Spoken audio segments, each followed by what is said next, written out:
Hey everyone, Noodle here. Today I have another rare-ish and super limited time Atomic Shop item to demo for you so that you can decide if you need to snag it from the Atomic Shop within the next couple of days. I'm talking about the high stakes shelter. How high are the stakes for spending your hard-earned atoms on this thing? Well, that's what I will put to the test in this video. I got it and fully decorated a large portion of it to see how it behaves with object placement, how difficult it is to decorate a space this large in general, is it too large in fact, and of course, how it holds up against our build budget limitations, and my personal pet peeve, the light budget cutoff. I run these tests so that you don't have to buy anything that you may regret. Let me show you what I discovered in my testing and give you some pointers on how to approach decorating an extremely large space. This is not a new item, but it is a highly sought after and loved item by those who own it, and it is available from now till next Tuesday for a discounted price of 1,600 atoms.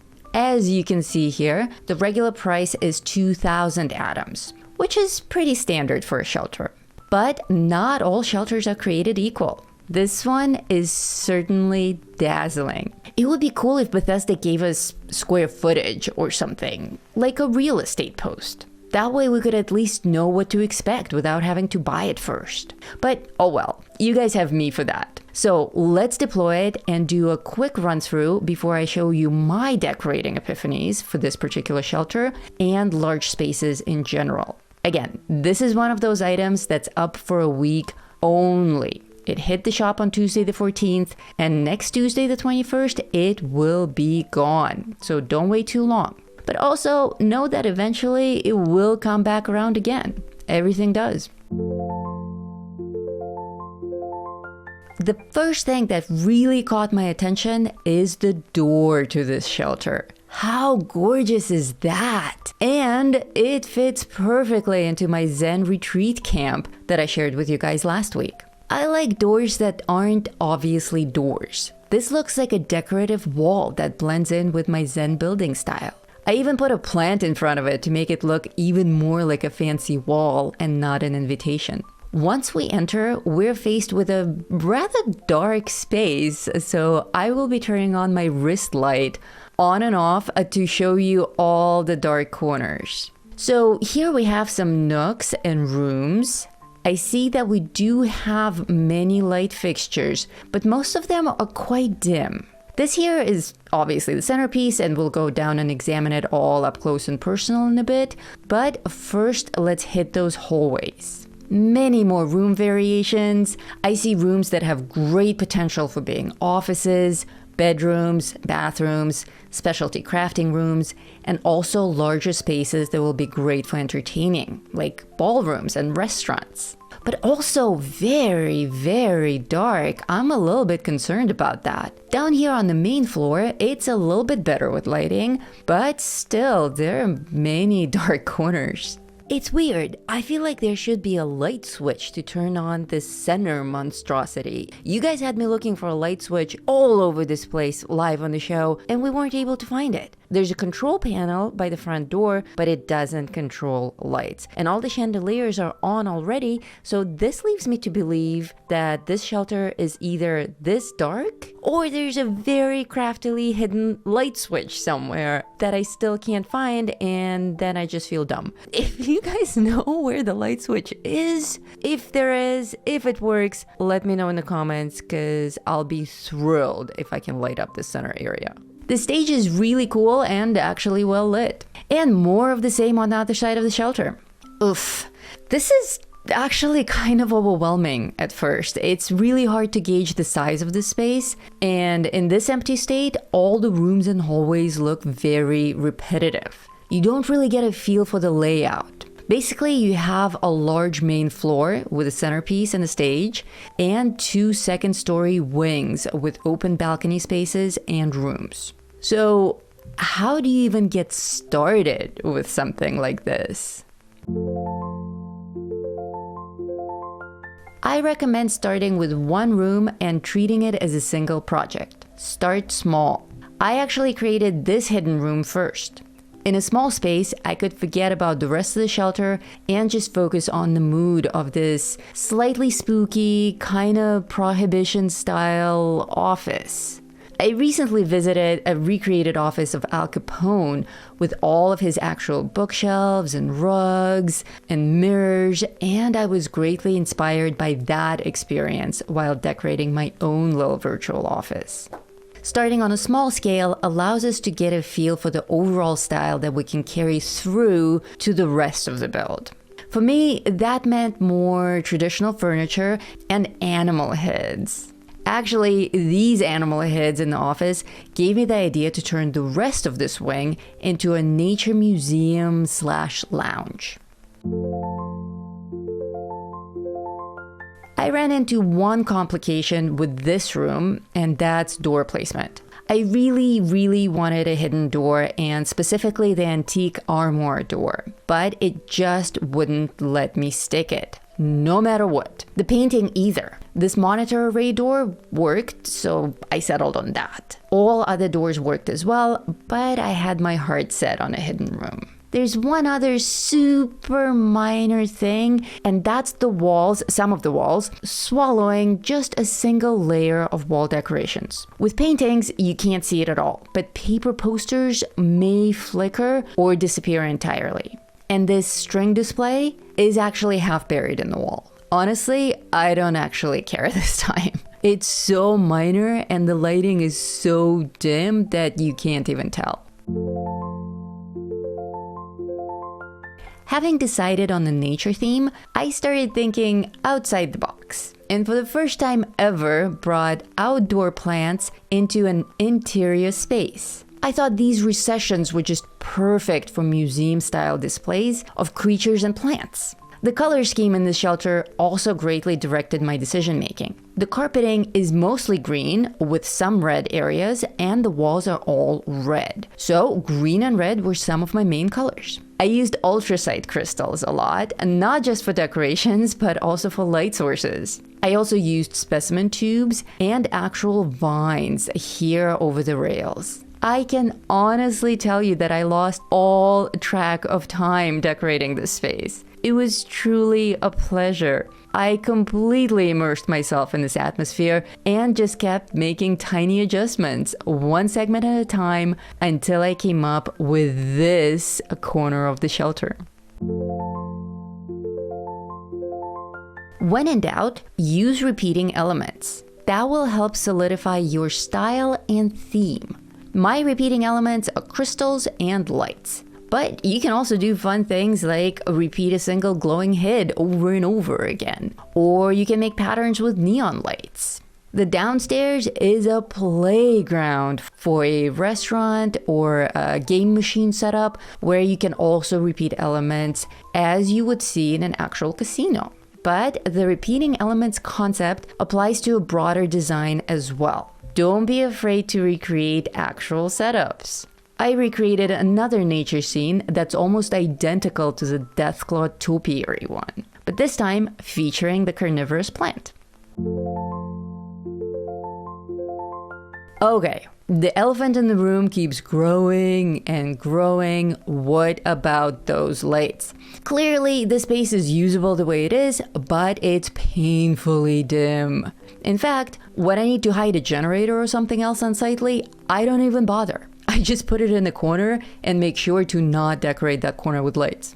It's that dark. Me, I want my guests to see the displays that I put up, so I went perfectly crazy with lights. I added more matching chandeliers, which I own separately. I used the wall sconces and even torches, lots of neon, and a few other light sources. By the time I completed just this corner of the shelter, which is about a fifth of the whole shelter, I maxed out my light budget. So that's still a problem. I am special and my light decorating is a bit excessive. Seeing this, you can absolutely decorate the whole thing with your lights if you use lights smartly. For instance, remember this little guy? This is the Enlightened Lantern.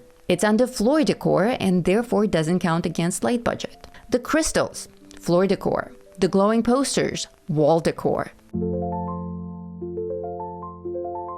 So now that I have a sizable portion of the shelter decorated, let's run through it again and see it in a whole new light. As we enter, there's my coat check on the left with some workbenches inside. On the right is my friendly plant. Make sure to say hello when you come and visit.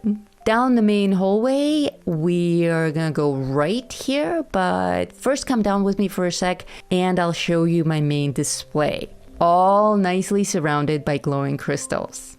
Okay, back up the stairs to the right wing. I recommend sticking to minor decorations in the hallways. Save it for the main spaces. And here we are.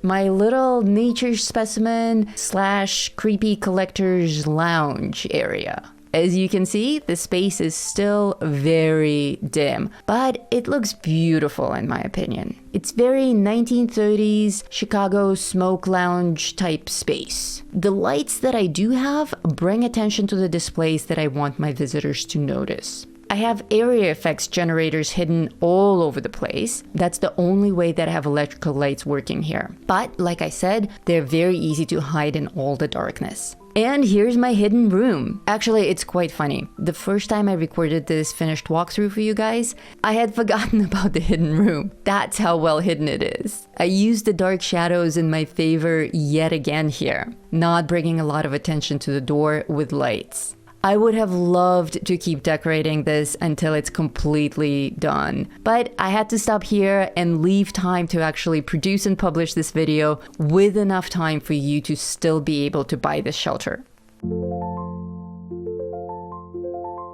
I think this space is perfect for displaying our trophies, offbeat objects that don't really work above ground, and for deploying obnoxiously large decorations like dinosaurs, Nuka-Cola bottle balloons, the Raid statues, and more.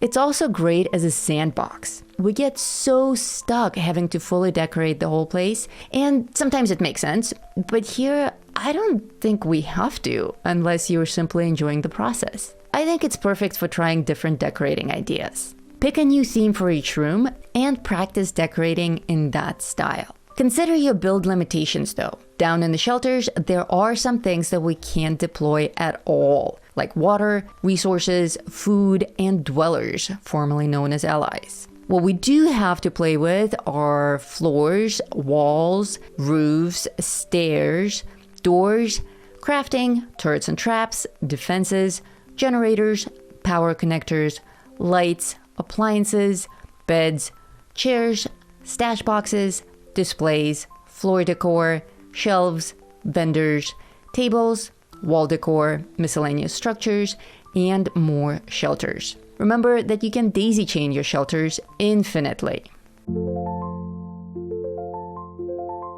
Also, do take inspiration from other builders. We've introduced a fun new segment on our Tuesday live streams called Amazing Camps, where guest players demo their actual camp builds. This week, we saw the legendary creator of the Suns Camp, Mr. Nobody, with a new and improved version. Our friend Waz with a fully functional Michael Bay movie set, and Malcolm with a classic Nuka-Cola tribute. We also had a special surprise guest, Moonlight Cowboy, who shared his latest floating camp build and wisdom. Join us on Tuesdays to see more amazing camps for your inspiration. And consider being a guest yourself. To qualify for amazing camps, simply go over to Vault 42, our Discord server, and in any room, in any field, just start typing /show, and it will autofill to show camp. Hit enter, and proceed with the guided instructions. We'd love to have you on the show.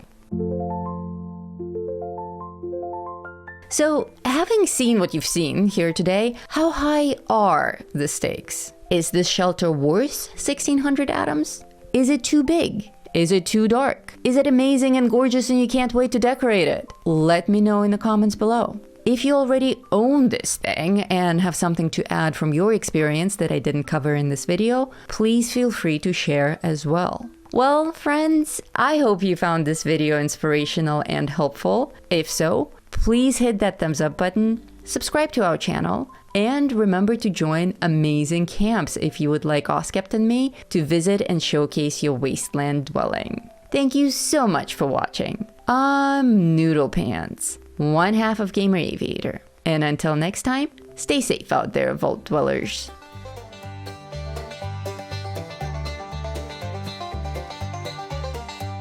In the heart of West Virginia, where the shadows creep and sway, lies a land of rusted dreams, where the brave dare not stray. Appalachia, oh, it's a treacherous ride, with dangers untold and nowhere to hide.